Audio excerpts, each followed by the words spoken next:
500 bonus ఇస్తా అన్నారు కదా, ఇప్పలేరు. మళ్ళీ కటింగ్ అవుతున్నాయి. కటింగ్ అవుతున్నాయి, ఇప్పుడు 2 కిలోలు కటింగ్ అవుతుంది. Namaskar, welcome to people's talk. So ఈరోజు అయితే మనం వెల్గటూరు మండలికి చెందినటువంటి గుల్లకోట ఐకేపీ సెంటర్లో ఉన్నాం. సో ఇక్కడైతే రైతులందరూ ఉన్నారు, వడ్లన్నీ మొత్తం తడిసిపోతున్నాయి. ఇక్కడ ఒకసారి వీళ్ళతో వారి అడిగి తెలుసుకుందాం.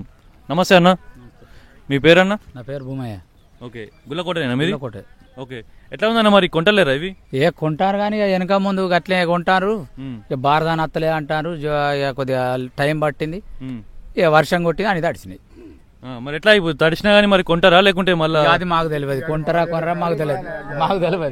కొంటారా కొనరా తెలియదు. తెచ్చిన విడ పోసిన. ఎన్ని రోజులు అయితే మీరు ఇక్కడ పెట్టి? బాగానే రోజులు అయితే. నెల దాటిందా? క్వింటాల్కి ఎంత 500 బోనస్ ఇస్తా అన్నారు కదా, ఇత్తులా మరి? అది ఇత్తలేరా? ఎట్లా మరి ఇప్పుడు ఇంకా ఎప్పుడు కొంటారా మరి? ఏమన్నా సమాచారం వచ్చిందా మీకు? ఏం సమాచారం ఎప్పుడైతే అప్పుడు తీసుకుంటారు అంతే. ఆయన 200 బత్తలే బుచ్చిబాబిట్రా మాట్లాడేవరా.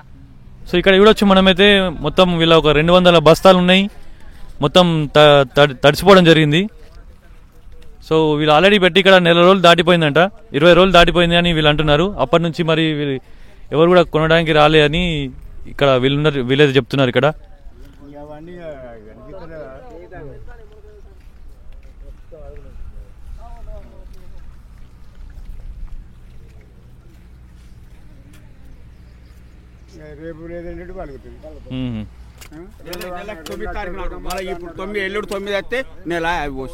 ఇంటికాడ ఉల్లార పోసుకొని తెచ్చిన నెల రోజులు అయితే ఇక్కడ పెట్టి మీరు. ఇట్లా మరి ఇప్పుడు ఎలక్షన్ లాగా మరి ఏమనుకుంటున్నారు? ఇప్పుడు ఎలక్షన్ లాగా అనుకునేది ఏముంది, ఇప్పుడు వచ్చిన ప్రభుత్వం అయితే ఇప్పుడు ఏం చేయలేదు. బోనస్ అన్నారు, బోనస్ ఏమి ఇవ్వలేదు. అదే కాకుండా కటింగ్ లేకుండా వడ్లు జోకుతామని కూడా చెప్పారు. దానిలో కూడా ఎటువంటి మార్పు లేదు. కటింగ్ అవుతున్నాయి, కటింగ్ అవుతున్నాయి. ఇప్పుడు 2 కిలోలు కటింగ్ అవుతుంది. కేసీఆర్ ఉన్నప్పుడు ఎంత కటింగ్ లేని? కేసీఆర్ ఉన్నప్పుడు కూడా 2 కిలోలు 3 కిలోలు అట్లా, అంటే పరిస్థితిని బట్టి ఒక్కొక్క టైంని బట్టి ఒక్కోలాగా పెంచుకుంటూ పోయారు. అంటే లాస్ట్ వచ్చిన ఆడ్లకేమో ఎక్కువ కటింగ్ కానీ తక్కువ, ఫస్ట్ వీటికి కొంచెం 1 కిలో అట్లా చేసారు. ఇప్పుడు తడిసిన ఆడ్లు కాబట్టి ఇంకో 2 కిలోలు పెంచుతారని అనుకుంటాను తప్ప ఇవి ఇంకా తక్కువ అయితే. కేసీఆర్ పరిపాలన ఎట్లుందో ఇప్పుడు మళ్ళీ అట్లే అంతే ఉన్నది, ఎటువంటి మార్పు ఏం లేదు. రైతు బంధు పడ్డా మరి మీకు? రైతు బంధు వల్లేదు అంటే ఒక 2 ఎకరాల లోపు వారికి మాత్రం పడ్డాయి, మిగిలిన వాళ్ళకి ఎవరికి వాళ్ళలేదు. ఎట్లా అనుకుంటారు మరి కేసీఆర్ పరిపాలన ఎట్లా ఉంది? ఇప్పుడు 5 నెలల కాంగ్రెస్ పరిపాలన ఎట్లా ఉంది? కాంగ్రెస్ పరిపాలన దీనికి దానికి పోల్చి చూసుకుంటే మాత్రం టీఆర్ఎస్ పరిపాలన మంచిగా ఉన్నది. కాకపోతే అందులో ఇంకా మార్పులు ఉండే అది పోయింది.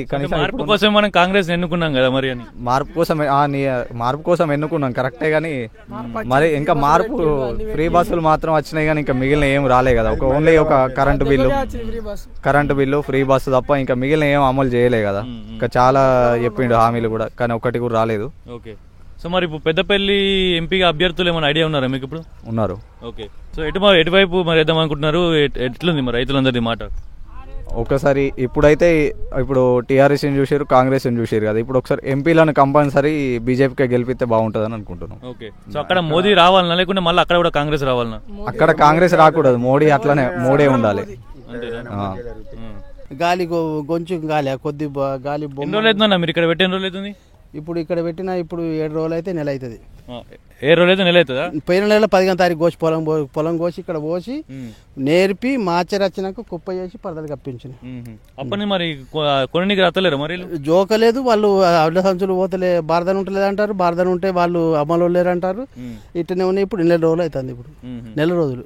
ఓకే, అంటే కేసీఆర్ ఉన్నప్పుడు అన్నారు కదా వడ్లు కొంటలేడు, వాళ్ళు ఉన్నప్పుడు గంతే ఉన్నది, వీళ్ళు ఉన్నప్పుడు కూడా గంతే ఉన్నది. ఇప్పుడు దీనికి ఏం తేడా లేదు. ఈ వర్షాలతో ఇది ఒక్కటి కష్టం, ఇక్కడ ఐకేబుల్ నడిపించడంతో వాళ్ళతో కష్టం. ఎట్లా మరి కేసీఆర్ పరిపాలన బాగుందా లేకుంటే ఈ కాంగ్రెస్ పరిపాలన బాగుందా? ఏం చెప్పలేము, వాళ్ళు ఎవ్వరు వచ్చినా కానీ గంతే. మా కష్టం ఇది తప్పది, వర్షం కొట్టిపోయింది. ఇప్పుడు ఆ నీళ్ళలో ఉంచితే అవి మొలకలు వస్తాయి రేపొద్దున. ఇప్పుడు కేసీఆర్ వచ్చి చేయడు, రేవంత్ రెడ్డి వచ్చి చేయడు. మేము చేసుకోవాలి, మేము కష్టపడేది మేము. వాళ్ళు మంచిగుంటే వాళ్ళు మంచిగా నడిపిస్తే మేము మంచిగా నడుస్తాం. మేము చేసే కష్టం అయితే ఇదే. వాళ్ళు మేము చేసిన కష్టానికి మంచి ఫలితం ఇస్తే మాకు ఎవరైనా ఓకే. థ్యాంక్ యూ అన్న.